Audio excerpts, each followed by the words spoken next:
A lot of the talk around the Chicago Bulls offseason is how and where the Chicago Bulls can find a center, namely in this draft. But one of the things with the Chicago Bulls team is that they don't just need a starting caliber center, they need a specific type of center if they're going to make this offense and the way that they play work the best. I'll go more into detail and explain that on today's episode, as well as looking at one trade target, a couple of free agent targets, and draft targets that fit the mold of that type of center. Plus, Matas Buzelis gets a Rookie of the Year vote. We'll talk about what that means and more right after this.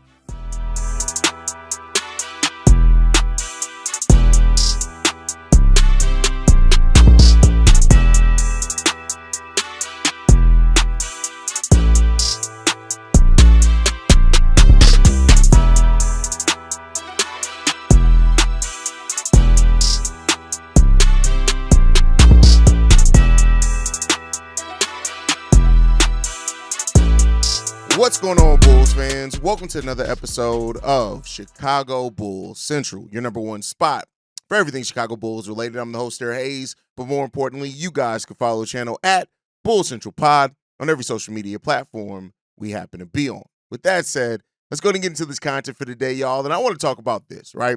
So everybody kind of all agrees that the Chicago Bulls need a center, right? A new starting caliber center. And, I want to explain on today's episode why a very specific type of center is needed.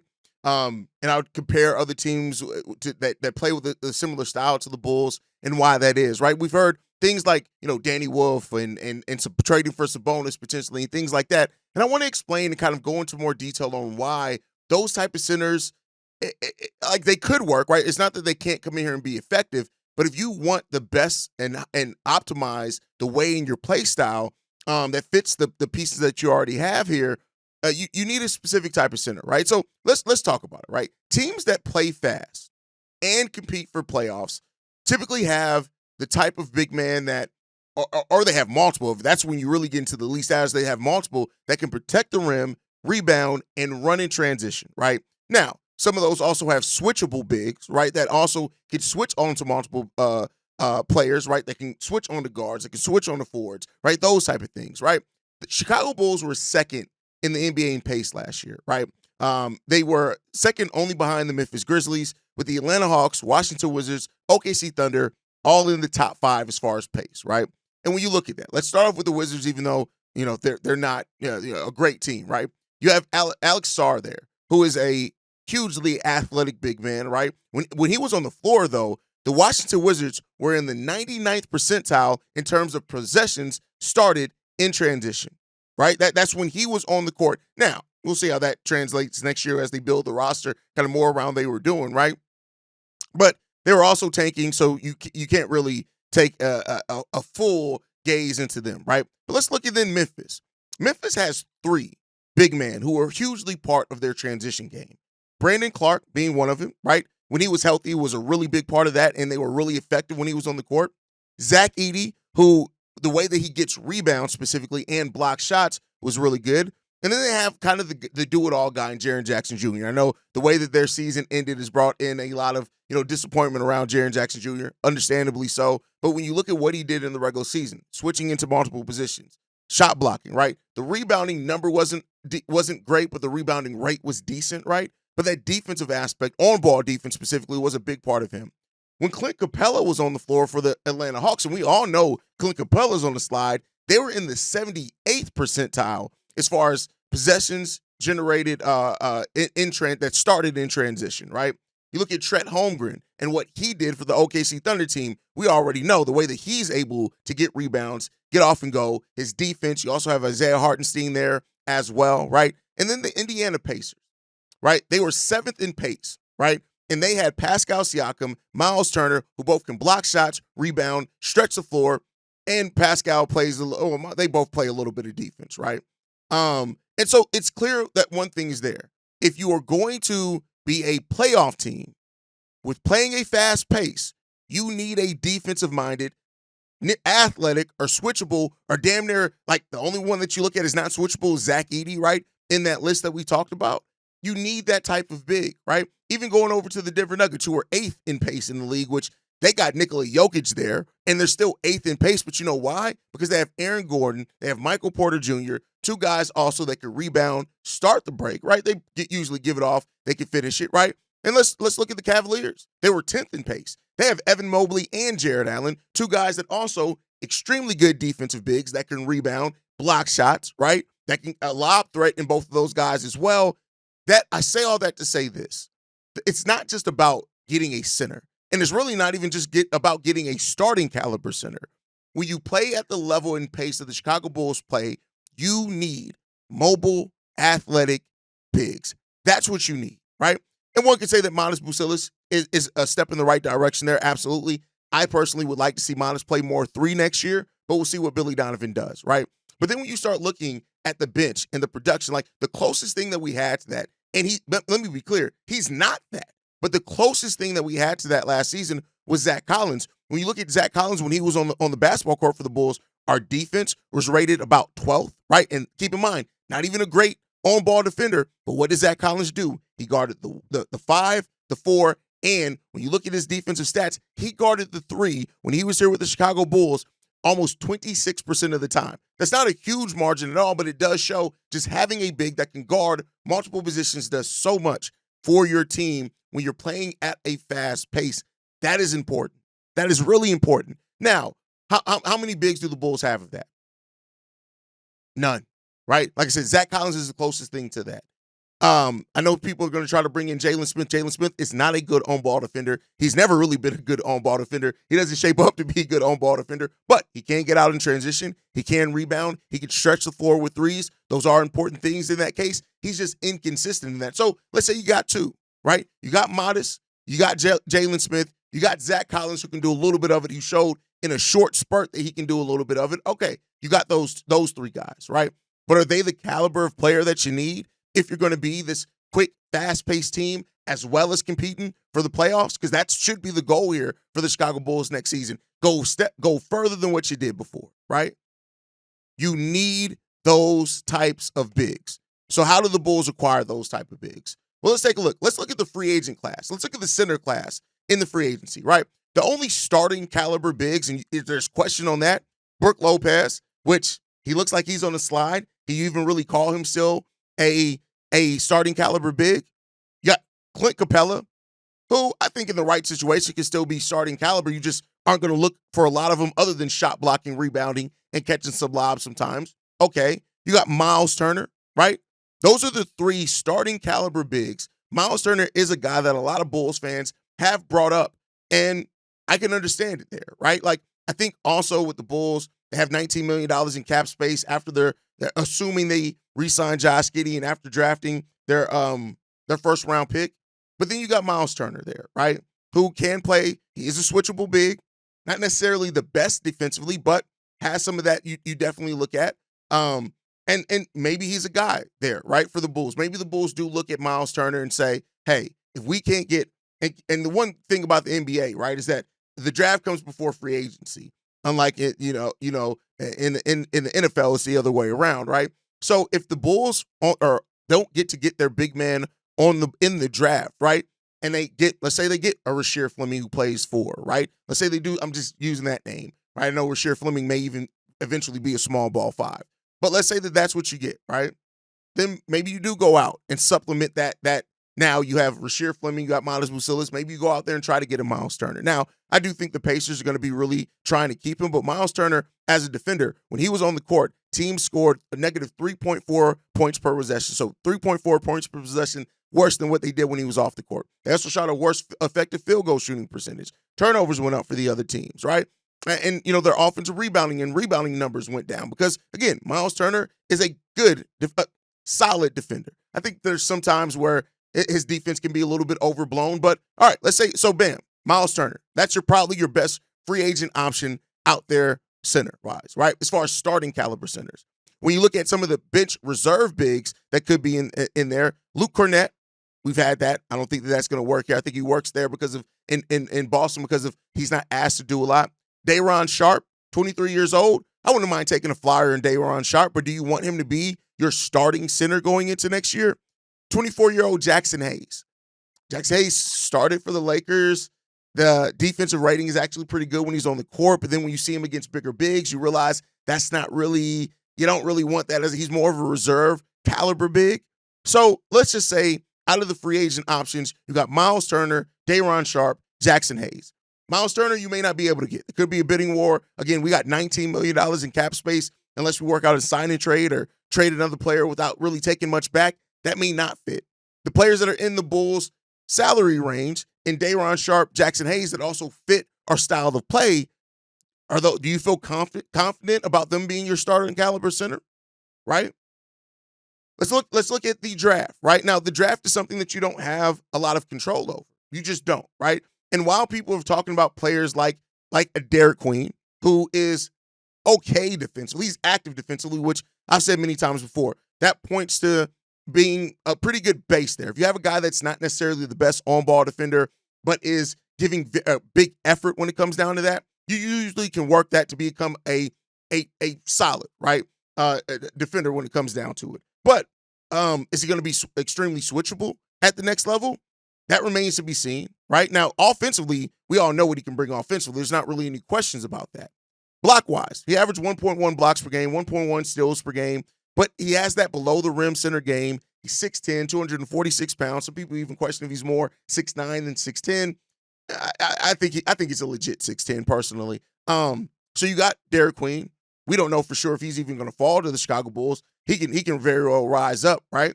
You got guys like Thomas Sorber, who definitely is a defensive presence for the Chicago Bulls. I think he does bring the shot blocking, the wingspan, all that's really good for him.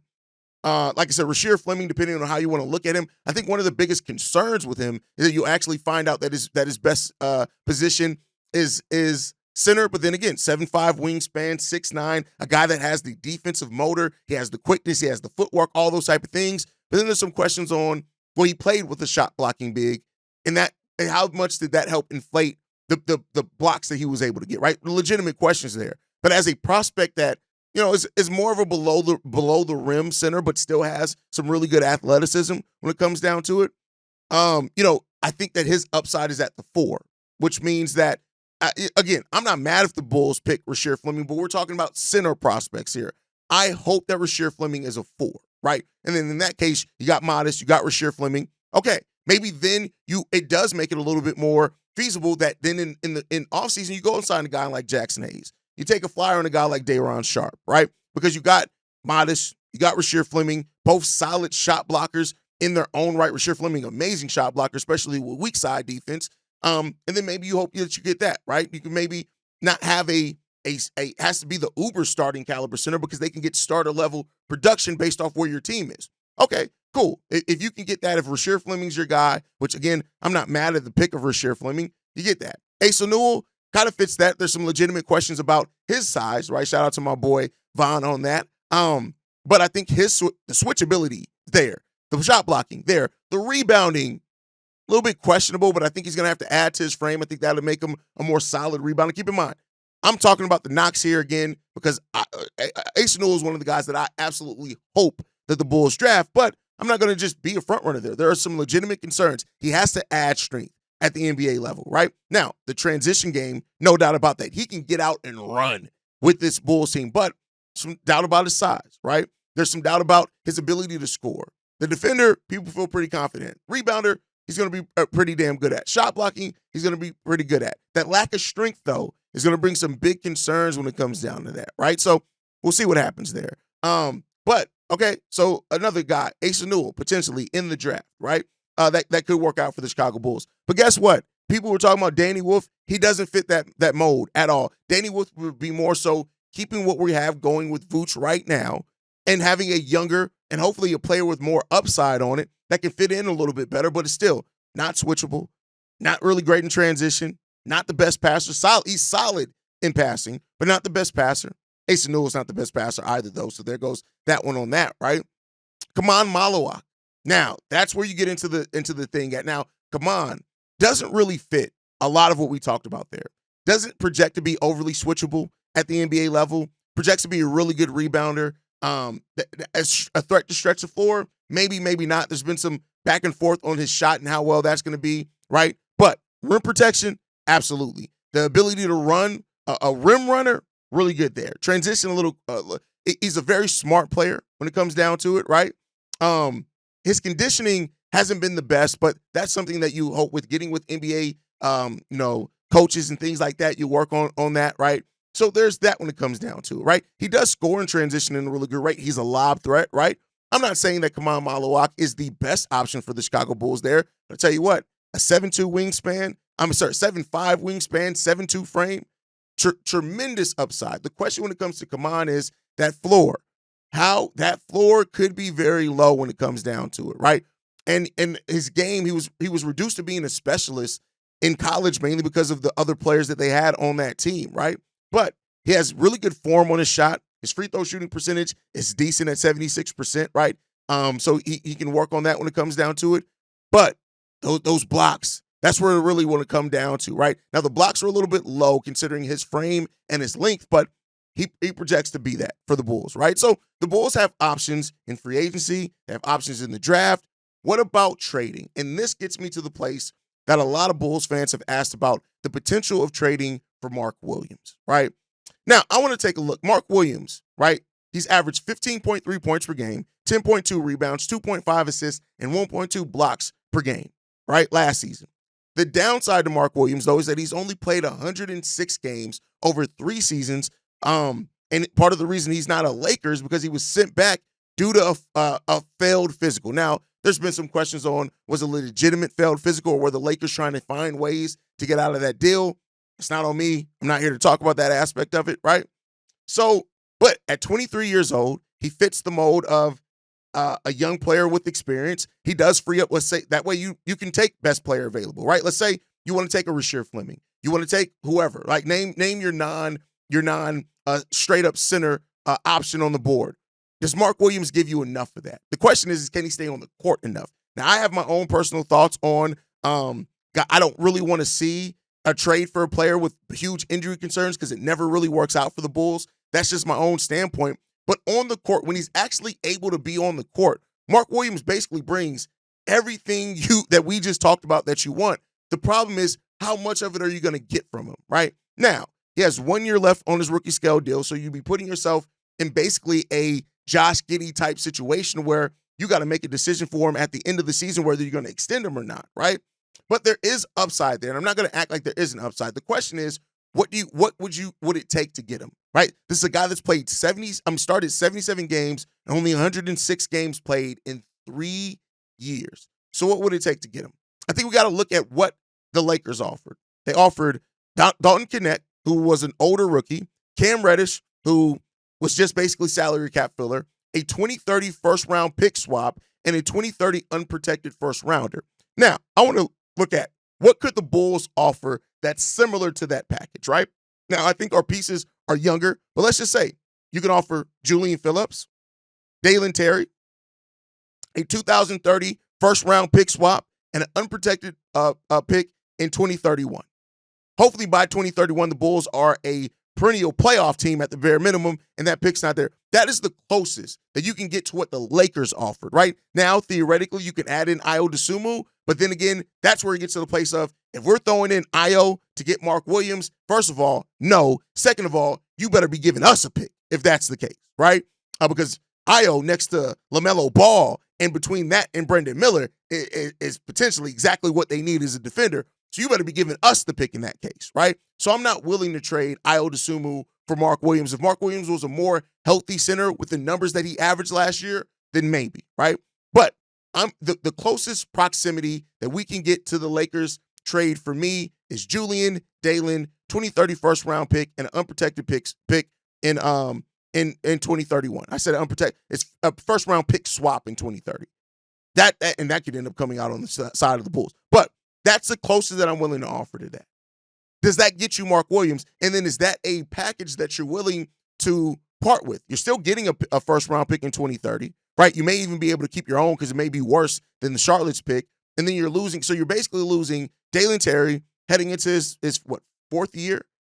You're giving up Julian Phillips heading into his 3rd year for Mark Williams, who, when he's on the court, brings a lot of what you need, right? Now, if you get a Rasheer Fleming in the draft, you get Boyles in the draft, right? You get those guys. Maybe you're not as hung up on losing Julian Phillips. Maybe, right? So that's really what it comes down to. I think when you're looking at this, you have to look at what it takes to give up and where you can get that type of center is. But make no mistake about it. I say all this to say that with the way that the Bulls play, especially if they're invested in a backcourt of Coby and Josh Giddey, they have to have a very particular type of center there. Now, if they move off of Coby, get more of a defensive or a two-way player there, maybe that changes that. Again, I don't want to see them move off of Coby, but maybe that changes that there. So there are some things that you can do, but really with the way that the Bulls have played, with their roster, they've put themselves into a place where you need a particular center there. Will you go out and get that center this year? That's one of the biggest questions. We'll see if the Bulls go out there and get that. But let me know what you guys think on that down below. Now, you guys know we've been doing our player grades on this season. This offseason, I should say. Yesterday, we talked about Kevin Huerter was somebody that we acquired at the trade deadline, right? We've already talked about Patrick Williams. I want to talk about Julian Phillips, who we just mentioned as potential trade package. Julian Phillips came into the season, right? And at the early part of the season, he was actually one of the first players off the bench for the Bulls, right? Then even after Patrick Williams got benched, that we saw times that Julian Phillips came off the bench before P. Will end up finishing more with more minutes than him sometimes, but it is what it is. The first month of the season, he averaged 13.8 minutes per game. Second, 13.7, right? So he stayed around that area, but he still only offered 4.6, 4.3 points per game in both those scenarios and areas, right? Julian was a player that got a lot more minutes this year. And we all kind of expected that, especially after how he was trending upwards in minutes played towards the end of last season. But he still finished with averages of 4.6 points, 2.1 rebounds, and 44% shooting from the field. Defense was decent at times. It was very inconsistent. Now, we knew that Julian, he was a second-round pick. We knew he was going to be raw, right? And in judging that based off that, like, Julian played okay at times. Would I have liked to see him have a longer leash to kind of work through his minutes at times? Yes. And that comes down to how Billy Donovan plays his bench rotation. It lacks there sometimes. The most minutes that Julian Phillips averaged this year came in March, where he averaged 17 minutes per game, but still gave 4.3 points on 41% shooting from the field, 28% shooting from three. Julian is a player that he has a lot. He just needs to polish off his game. But there's a lot of potential still there in Julian, still only being 21 years old. The question is Billy Donovan going to allow him the leash to work through those things? And that's the question. But that's a question on coaching, not a question on Julian, right? But I can't the production is what it is. There are times where he wasn't getting played. And so because of that, like, can you grade him higher than a C? I think a C on a curve is an A for him in this case. But then when you look at Julian and some of the turnovers at times, right? You look at some of the missed defensive assignments at times, right? You look at the on-ball defense, which had flashes, but then wasn't the best either. Like, Julian is a guy that has shown a little bit of everything, but hasn't put it all together. And if he ever does put it together, watch out. The Bulls can have a player there.